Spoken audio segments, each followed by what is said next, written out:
Hello, thank you for joining me. So today I would like to just do a vlog. I actually had a really nice request from 4K Ultra HED, which I think is an excellent handle. And yeah, they were just kind of checking in. And honestly, like, a lot of people have been, reaching out to me. Friends have been one of my buddies and I have been playing Diablo 3 together again, which is a lot of fun. I have friends and family around me that care about me, which is good. I've had people send me packages and stuff like that. I have some pickups to talk about. So yeah, I have things to talk about, right? And so, this person was asking, looking forward to any games or anime? How do I feel about the PS5? So I just wanted to, touch base with you guys. I have been a little bit, I don't know, man. Maybe it's just a little depressed. Like, why does any of this stuff matter? Like, kind of nihilistic, that sort of thing. So I appreciate it. I really, really do appreciate you guys, just checking in with me. So I guess in terms of anime, like, I let my Crunchyroll subscription lapse months ago at this point. Maybe not that long, maybe 3 months, something like that. I think, I've probably missed like the whole spring season at the very least. And possibly some of the, I guess it would have been the winter season. We're probably going into the spring season. And I don't know however they measure it.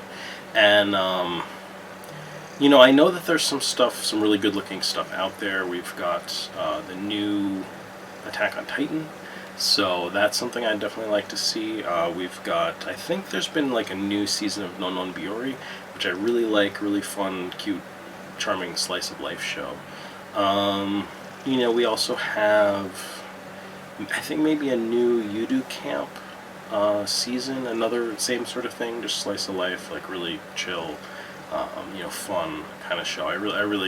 I slept on the first season for a little while, and then I watched it, and I was like, oh my gosh, this is perfect, right? It's just like about like girls going camping, which is excellent. So I'd like to check out all of that stuff. Uh-oh, Maggie's got a hairball. You okay, Mags? Why don't you get down? Do your hairball. So you're going to hear a cat hacking up a hairball for a little while. I apologize. But yeah, I'm looking forward to those. In terms of games, I actually have some pickups, so I think that'll kind of cover that. In terms of the PlayStation 5, I'm not planning to get it, and not that I'm not planning to get it at all. It's just obviously it's hard to get right now, but it doesn't make sense for me to pick one up. I could, but I just don't think it makes sense. And that's pretty much how I've been with all consoles. I think the only console that I got on launch that wasn't like a gift is the PlayStation 4. So, I'm pretty, like, okay with that, right? Normally I would just wait until there's like a handful of games I want anyway. And the only kind of modern game that I was really looking forward to, I think, that would have been like, oh, I'd like to play this on the PlayStation 5, is Cyberpunk 2077. And unfortunately that was such an enormous fiasco that I'm a little put off on it. I feel like I'm not one of those people normally to like jump on a bandwagon of like hating on games that just came out and had, that were controversial, right? If I'm like, oh, I'm interested in it and I want to at least see what the developer was trying to do with this, let's just give it a try, I would just buy it and play it, right? But, this one in particular, I feel like I'm just an outside observer and I'm only getting information secondhand, but it seems like a victim of, a trend that is unfortunate for the gaming industry, which is, I think, is really just kind of big money getting into video games because there's bigger money in video games now, right?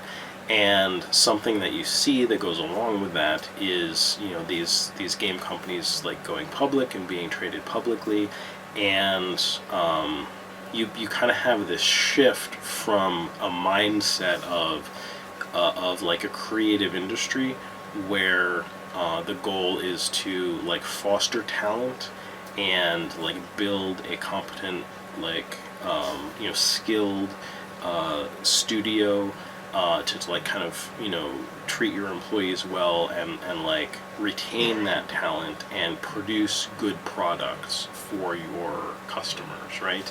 And instead it's more like wealth extraction and, you know, basically just a focus on making money versus the end product. And so, you know, I guess what ends up being sacrificed in that, it seems like, as again as an observer, is you know, it's like there's cost cutting, right? You know, there's this this focus on just these bean counters, you know, crunching these numbers, and it ends up I think negatively impacting, you know, the final product, really, where it's like the product actually shifts from a video game to like a number, a financial number, right? So like, I don't know, maybe they're making their financials are good, but their game is bad, right? So that sucks. You know, I think from what I can tell, CD Projekt Red mismanaged that project significantly, and I get the impression they probably lost good talent from their company because of it. And you know, so I've gone from like pretty, you know, being pretty enthusiastic about that game to being pretty standoffish. I don't know that I even feel a need to play the game at this point. And I think I'm okay with that. Like, I have tons of other stuff to play, and I don't care so much. My big worry is with the Elder Scrolls games, because I've really liked those ever since Morrowind. So, you know, Morrowind, Oblivion, and Skyrim, I've just loved. Interestingly, somehow, like, played more of, and I think finished more of, Bethesda's Fallout games, Fallout 3 and 4, I've really liked a lot. But I've seen the same thing, I really feel like ever since Fallout 4, which was great, they started doing this Fallout 76, and they started doing all this other stuff, and it seemed like they were like getting bigger, and I think they might be publicly traded also. I don't, well, actually, maybe they aren't. They were acquired by Microsoft, right? Just recently, along with their parent company. So I don't think that they're publicly traded. Maybe their parent company is. I don't really know.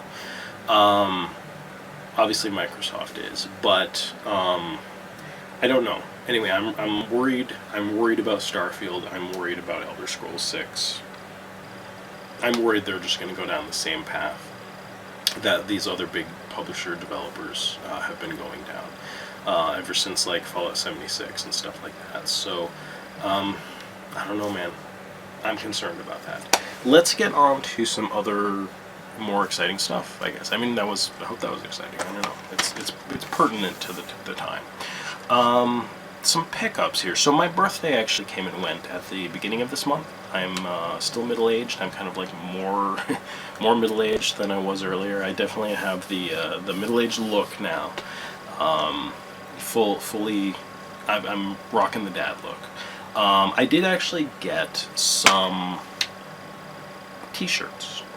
Just t-shirts. I wear a lot of t-shirts and jeans.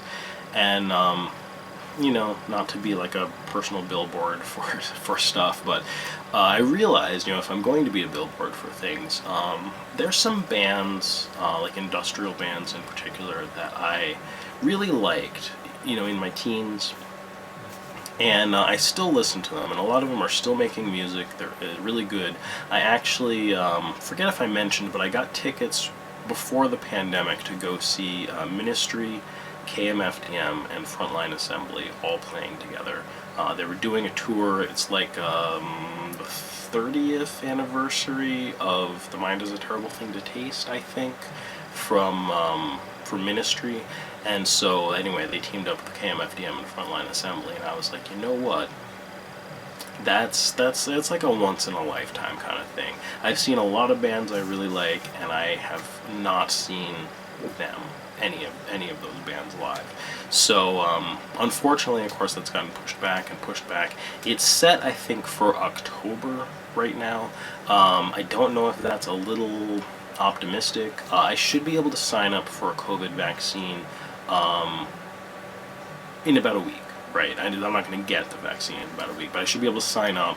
You know, who knows how long it would be after that, a month or something, that I can get my first shot. And, you know, sometime in the next couple months, I think I should be vaccinated. So that's a good thing.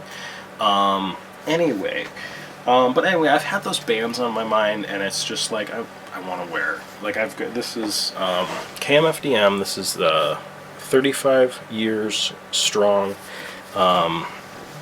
I think on the back it says, like, you know, 35 years of conceptual continuity. I love them. They're fantastic. I've got, you guys probably don't care about this, but I'm just grabbing some of my laundry here. We've got My Life with the Thrill Kill Cult, another great band that I have really enjoyed, established in 1987. You know, just some stuff like that. This is from KMFDM's newest album, Paradise. Really good album, really good song. You know, very angry, very topical to the times. We have Ministry.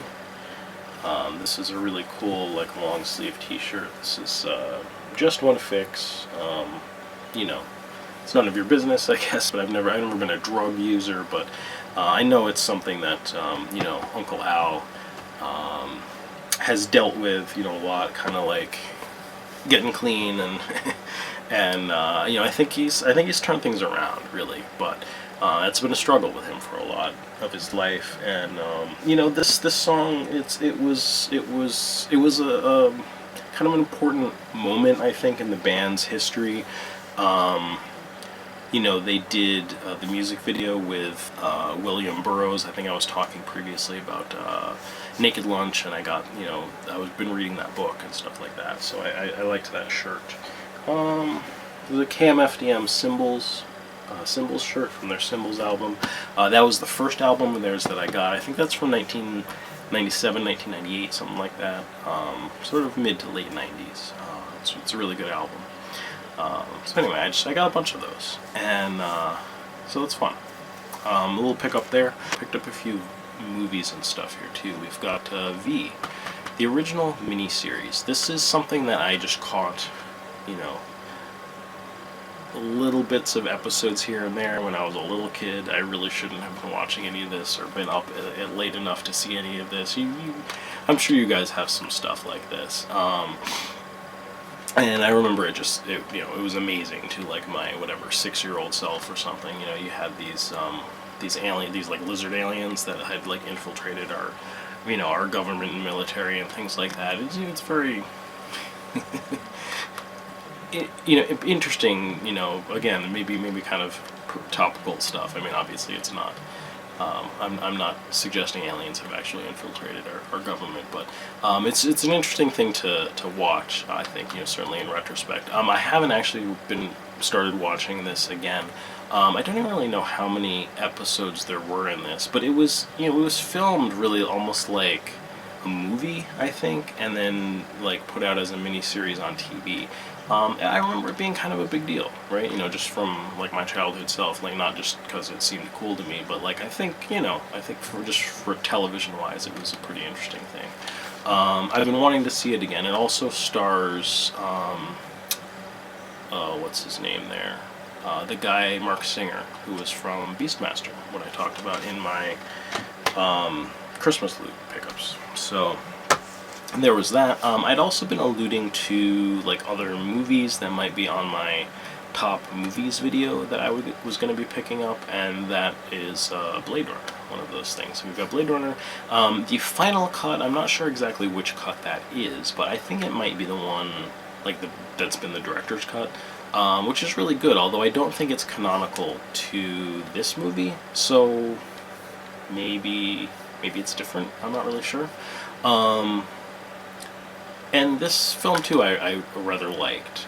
I've been wanting to like kind of. I mean, I've seen Blade Runner a number of times. I've been kind of wanting to rewatch this. I think I only really saw it in the theater. So it's been several years, and I'd like to see it again. Definitely super interesting movies.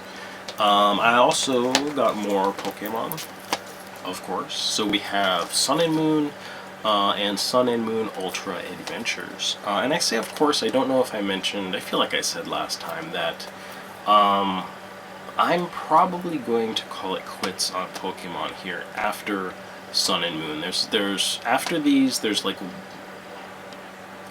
another season, basically, I think, of Sun and Moon. And then what they ended up doing is, it seems like they rebooted the series. So they kind of went back with Ash to like the beginning and started over, the best I can tell. I also think it's some kind of Netflix exclusive, so it's not out on disc yet. I would assume that it's going to be, but I don't know how that works with Netflix stuff. If it's ever going to come. I mean, I'm assuming it would come out. But I think that's it. I think I'm done. I've been collecting Pokemon for long enough. I really enjoyed the anime, but I think if they're gonna reboot it, I might just let that be a stopping point, and that's for the kids, right? I don't think I need to collect Pokemon until I'm old and grayer than I am right now. And a couple of games here for the PlayStation 4. I don't think I talked about these previously. Again, I haven't made a vlog in forever. So this I just got. A Girl Who Chants Love at the Bound of This World. This is a classic adventure game. Japanese-style adventure game. I think this was originally on like the PC 98 and that kind of stuff. It's from back in the day. I don't know exactly when, but like mid 90s probably, something like that. It's from way back when, and so to speak. And yeah, one of my buddies is into this. I think more than I am. Just sort of like always wanted to translate the original game and stuff like that. And I hadn't played it, but I saw they were like redoing it. They were localizing it and releasing it here, and it's like, are you kidding me? Seriously, like what part of hell has frozen over here? So I had to pick this up. I felt kind of obligated to get it, but you may notice it's open, and I started playing it. I quite like this so far. Don't want to spoil anything. I've only played the prologue, so I feel like it's safe to pretty much talk about it. Like, I'm not even going to get into details, but suffice to say, I was assuming this would be a kind of a typical romantic adventure game, right? That doesn't seem to be the case. This seems to be more along the lines of Steins Gate. In fact, it's so sort of like time travel-y, science fiction-y, that I'm kind of going, oh, maybe Steins Gate was actually quite a bit inspired by this game. I believe it was originally developed and published by Elf. Could be wrong about that. This is obviously Spike Chunsoft and Mages, of course, and 5PB, which did make Steins Gate. So I'm assuming that they kind of handled the remake, but anyway, don't quote me on that. Go ahead and look that up yourselves. That's just sort of my impression. But anyway, it did start. There are romantic elements, romantic adventure game elements to it, without a doubt. And actually, your main character is a little interesting. They're really crass. They're kind of jerk in some ways. They have this thing for their stepmother, which is a little, I find it personally a little objectionable, but I don't hold it against like the game really. Like that's fine, right? It's a good game. Like I don't really care. I'm just kind of like it is one of those things. It's like, how do I she like, your dad has recently like died / disappeared, and so you're basically living with her. Like, it sounds like she hasn't been your stepmother for more than, like, your father had just gotten married like maybe 6 months previously, and she's like 10 years older than you, kind of a thing. It's just one of those things. It's a little creepy. I'm not a huge fan of it, but other than that, this is really good so far. I've really enjoyed it. I just kind of popped it in because I was like, I just want to, like, I don't know, maybe I'll enjoy this, and I felt like throwing a game on and just spacing out for a little bit. It's good. I really like it so far. So really curious to see where this goes. What happens with the characters, what happens with the story. There definitely seems to be like a sci-fi-ish, time travel-ish elements to this that I think they're turning out to be much more interesting than I was expecting so far. So I highly recommend that too. I mean, I guess just based on what I've played so far. I highly recommend you check it out, I guess, if it sounds like something you're interested in. And I'll, maybe I'll even do a review of it or something, who knows. Other pickup, I don't know if I mentioned this already. I feel like I got this after I did my last pickups video. 13 Sentinels Aegis Rim. This is that Vanillaware, also like a Japanese-style adventure game. Also seemingly kind of sci-fi-ish with, I don't know if there's really time travel-ish stuff in here, but it seems like there is maybe something like that, or at least in terms of the storyline being kind of like non-linear and stuff like that. I don't know a whole ton about this. It sounds like, it's a sci-fi mystery epic with 13 intertwining stories. On Twitter, like, I tend to follow cool people, I think, and the buzz is really good about this. I know that Devil May Pie in particular was really advocating for this. Like, other folks I've heard are just like, you need to play this, it's really good. And I feel like these are people that maybe, aren't like seeped in some of these Japanese style adventure games and stuff even as much as I am. Not that I'm like, seeped in them, as much as I could be, either. But I feel like it's getting buzz from people who maybe haven't even given the time of day to this particular style of game before. And Vanillaware, like their art work, their art design, whatever you want to call it, is amazing. I've loved that in all of their games. So I'm hoping this might be like the Vanillaware game that I really play from start to finish, because as much as I've loved the art style on like all of their games, I really tend to get Vanillaware games and then not play a lot of them. I'll start them, I'll be like, oh, this seems interesting, and then I just won't finish it. Dragon's Crown in particular, like the loot system in that was not for me at the time. I'd still like to go back and play it more, but something about that just wasn't, like, maybe that just doesn't hit right for me. I think that this will. I'm really looking forward to that. I got a package. This might have been partially a birthday thing or something like that. I don't know. This is from Orekan, and he sent me a package before I did a video about it. I had posted about like some Dreamcast games and things like that I'm looking for, and I know that he he gets a lot of Japanese games, right? And what do you do with Japanese language games in the US, right? You could maybe sell them on eBay JP or something like that, sell them kind of back into that market, but I don't know. I think he's and myself too. I've sent him games before. Like he's sent me games before. I think it's nice to have someone else that's just into these that you think are gonna enjoy them. And I don't know why I didn't save this to open on camera. Again, I've been that into making videos, and so anyway, I opened this a couple days ago. But I want to say thank you so much, man. This is so great. He sent me 3 games. The first one is something that I need for my Dreamcast collection. This is so cool. After Wasure no Kizuna, I believe. So that should be Unforgettable Bonds. And I did just read about this really briefly before I made this video, and I don't know if I spoiled something for myself. I mean, I don't really think so. Like, these games need a premise, and like just because you know the premise doesn't mean like you know how it plays out. So I think that's what's, you know, like, fun and interesting about these games. But there's another game, I don't remember what it was called, but in my Dreamcast pickups videos I had talked about one with a supernatural element that it was the girl with the camera. She had named her camera, if you guys remember me talking about that. It seemed really interesting, and it seemed like maybe like the protagonist like might die and then sort of interact with like characters in the story in the afterlife.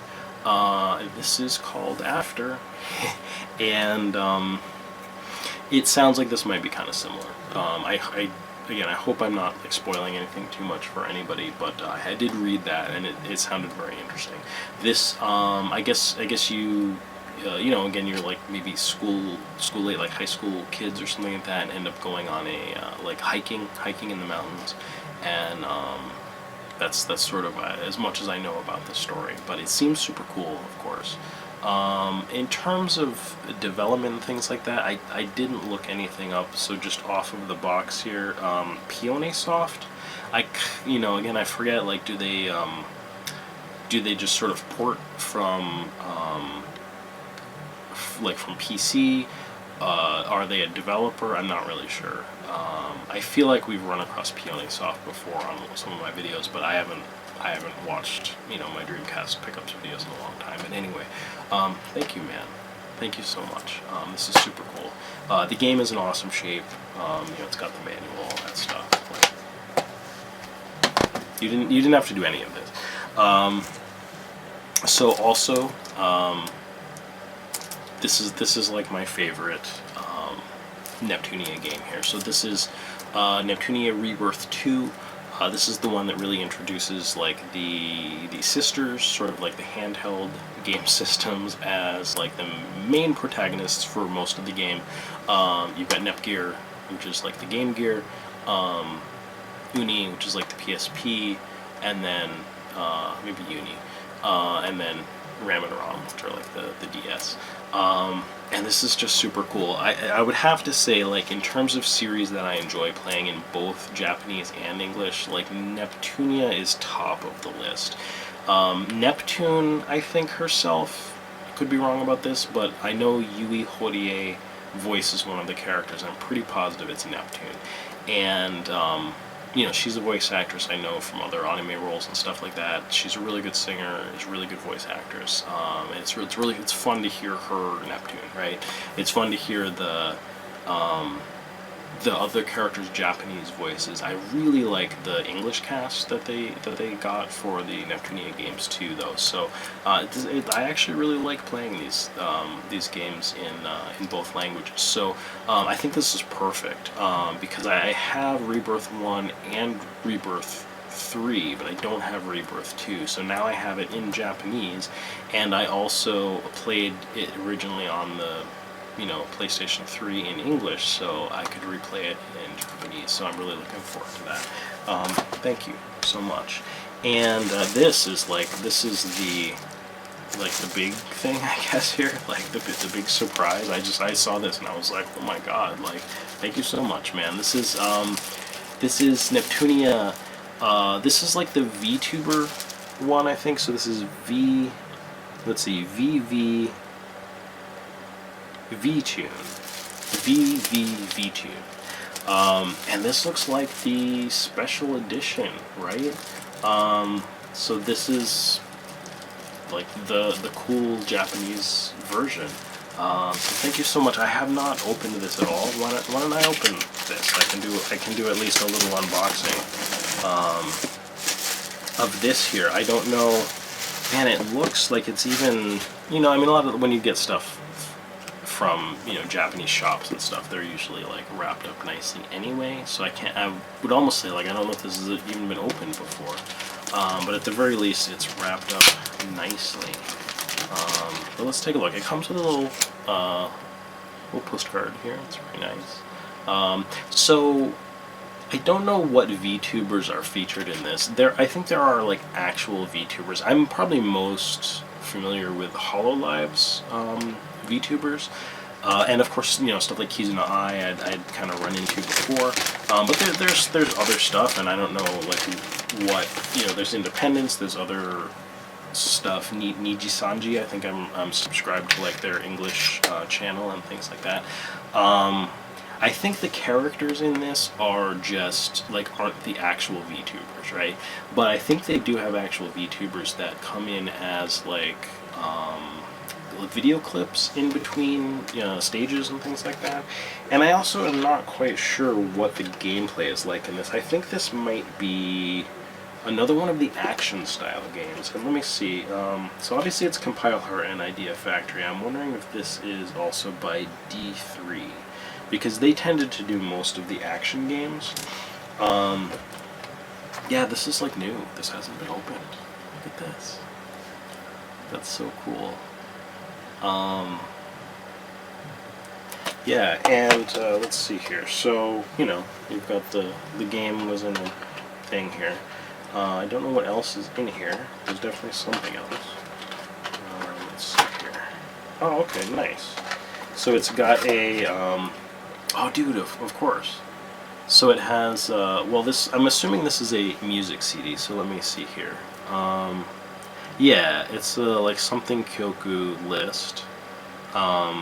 This is great. So there are, yeah, drama CD cast. So I think this is both like a soundtrack and a drama, like a drama CD. You know, they do like a little, like a radio drama, but I mean obviously it's not radio. It's a drama CD. Yeah, special sound album CD. That's so cool. Excellent.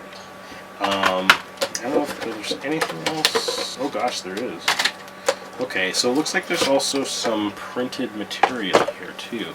So we have this, which is really nice. This looks like Neptune. So that's really cool. And actually, you know, there might be multiple characters in here. Oh yeah, there is. Oh nice. That's so cool. So yeah, these are the main goddesses. So there's Noir. There is Blonde.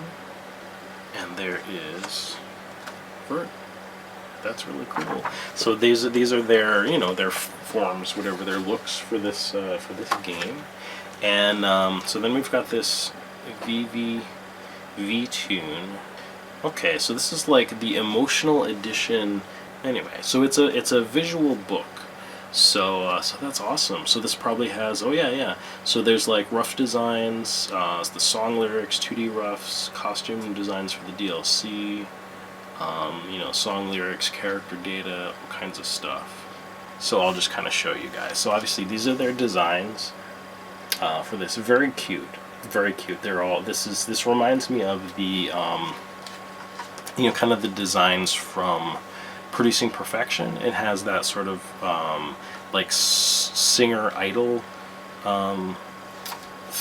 you know, look going on. And so then these are the other kind of VTuber characters that are, I'm assuming, new in this game. So they're all quite nice. Oh gosh, there's a number of them. 2 per page, that's 6 I think so far. And yeah, there's more stuff. There's some little mascot characters and things. That's cool. And yeah, so there's some really nice artwork. Some like kind of stills from the game probably. So like that. There's this kind of, you know, promo pieces and stuff like that. I assume that gosh, the main character artist that works on most of the Neptunia stuff did this. I'm trying to remember her name, and it's not coming to me. But she's, you know, she's done all of the other artwork. Yeah, and then you've got like some of the, you know, kind of design like sketches and stuff like that. I flashed that up for 2 seconds. I apologize. Yeah, and the rest of the book's in black and white. Not all of it's in color. But oh goodness, there's a rather skimpy outfit there. I'll linger on that, so you know, YouTube can flag my video or something. Thank you so much, man. That's This is great. I love the Neptunia games, and that's a wonderful birthday gift. Thank you so much for that. Like I said, I really, I mean, I know we traded something way back. I know I've sold you a shoot 'em up and stuff like that, but yeah, I've got to reciprocate to you here at some point. Thank you so much for this. Yeah, so yeah, I'm excited about that. I really want to check out VVVTune, especially having gotten into, VTubers myself a little bit recently. What else is going on? There were a couple things that I wanted to mention. I guess one is, like, if you follow my other channel and care about my fan translation stuff at all, I don't think I'm going to do a, like, quarterly update video this quarter. I am still, like, I've had this kind of pretty intense, like, ADHD kind of thing happening for the past at least year or two, and I'm not used to that, right? One of the things I think I'm, just dealing with, it's weird feeling like I can't do things that I could before, right? I feel like at a point getting older is dealing with stuff like that, right? Eventually our bodies start to fail us. Eventually maybe our minds start to fail us, But this is more to do with my anxiety and things like that, and I don't know. It's been weird. But I feel like that's subsided a little bit. I can focus on some things that are like the kind of, translating or work, sitting down at the computer and doing work and not just like immediately kind of bouncing off of it. But it's just really slow going. I think I posted on Twitter, I was like, I'm pretty sure that years only have 52 days in them now, because, like, I'll be wanting to get something done and then be like, well, I didn't manage to get to that today, like, I'll have to get to it next week, because it's like, seriously, the weeks just feel like days. It's nuts. So I guess I want to talk about some of the things I did. I dumped a script. I mentioned it on Twitter. Well, I don't even remember what it was. It was like some Famicom. No, it was a PC Engine game. So I thought I dumped pretty much all the games that I was going to dump for the PC Engine, like scripts that I could just sort of dump from some stuff. But Dr. Sparkle has a new Crontendo video out. Wait. Okay. Because he did a new Crontendo video not that long ago, I rewatched his Cron Turbo videos. I don't think he's had a new Cron Turbo video out for like 5 years, maybe, something like that. He's let that lapse for now. But I rewatched them, and I noticed one of the games definitely had kind of an adventure, like, text element to it, which is called F1 Dream. It's a racing game. I don't even think I looked at it previously, because I just figured, there was a handful of racing games, and like, unless I know that there's like much text in it, I don't assume that they'd be all that interesting to dump a script for and translate. But anyway, I dumped a script for that, so that was good. I've been working on TM Network, Live and Powerball for the Famicom. On that other channel, I've talked about it a bunch. I don't know if I mentioned it on this channel. It's just an adventure game. It's kind of a fun story. It's like a mystery where you're just some Joe Schmo, like a kid, like a high school kid or something, where your final exams are done and it's summer vacation and you're just going to sit down at your computer and enjoy yourself, and literally, like, a nuclear war breaks out, and just like the force of the nuclear explosions and stuff, it warps space-time, and you individually get, like, transported back in time, and you end up like pretty much at this, like, Sony Epix, like, music building, right? And you kind of like bust in on TM Networks. You might just end up in their recording studio, or like their rehearsal studio, basically. And so like TM Network and you kind of get caught up in trying to figure out like how to avoid this like world-ending catastrophe that's going to happen in like 10 years. So it's like a fun adventure game. I think one of the things that seems like the most fun about it to people that have played it. I watched like some people on like a Nico video playthrough, and like all of the comments were like, "Oh, I know this song," and "Oh, like it's all these like 8-bit renditions of all these TM Network songs." So anyway, I finished up sort of quote unquote a first draft for that. It's taken me forever. I thought I was gonna have it done like 6 months ago, basically, and I had somebody on the hook that might be willing to try to like hack the script back into the game for me. They're good. They've been around the block and they've done a lot of that stuff. But it's 6 months later now, and finally I've kind of like managed to scrape together a first draft. There are a couple blank spots. I skipped a couple things. I want to play through the game and actually check the script against what like the gameplay against the script that I translated. So if you guys want to check that out, check out my other channel. I'll put a link in the description. I did do that with like a pachinko game, Mezase Pachiko Pachio-kun. That was actually a really fun playthrough for me. I started it with Zoid's Battle of Central Continent. It kind of sucks because like in the videos that I played, I was still getting used to the mechanics of the game, and so by the time I like actually learned how all the stuff worked in the game and like was going to be kind of competent with it, I kind of stopped doing that playthrough. But hopefully with TM Network I'll actually play through the whole game because I want to check that script. It should be good, but I'd like to see it all in context and kind of sometimes there's things that are just better to see, even if it's just like gendered pronouns and things like that, right? There are some characters where I'm just like they,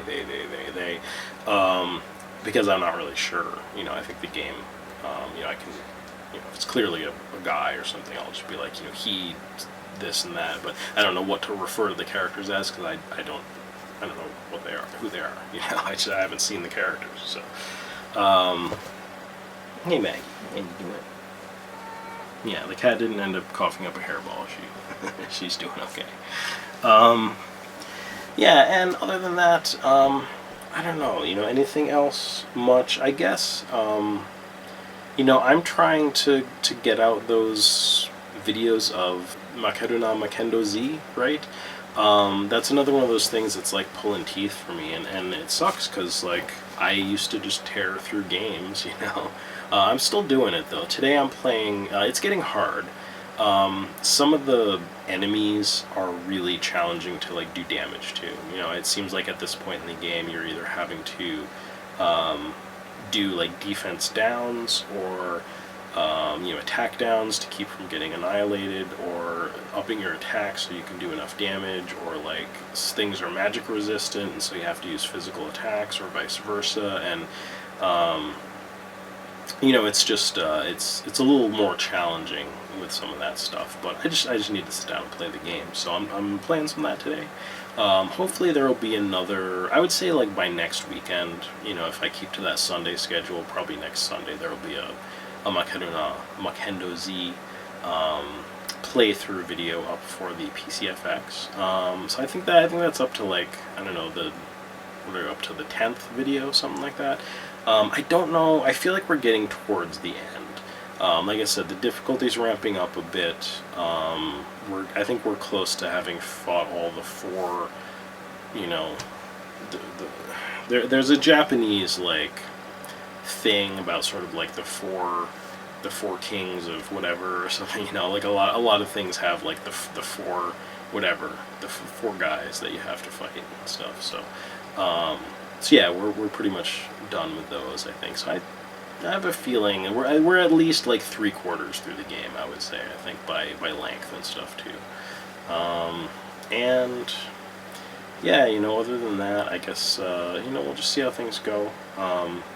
But yeah, you know, if it's been a long time and I haven't made a video and you guys want to just check in with me, you know, let me know. I'm still not. I don't know. I'm up and down a little bit. I guess I'm not the most forthcoming all the time these days, but I still like making videos, and you know, we'll see. What did I played Minecraft and talked about that a little bit. You know, maybe I'll get a chance to do a little review video for like or 13 Sentinels or something like that. So yeah, hopefully you'll check that out. Check out my other channel, you know, if you want to see my game translation stuff. And thanks for watching. All right, thanks so much again for the package there, and I'll catch you guys later. Maggie says goodbye. Bye-bye. See you next time. Hey, Maggie, look at the camera. There you go.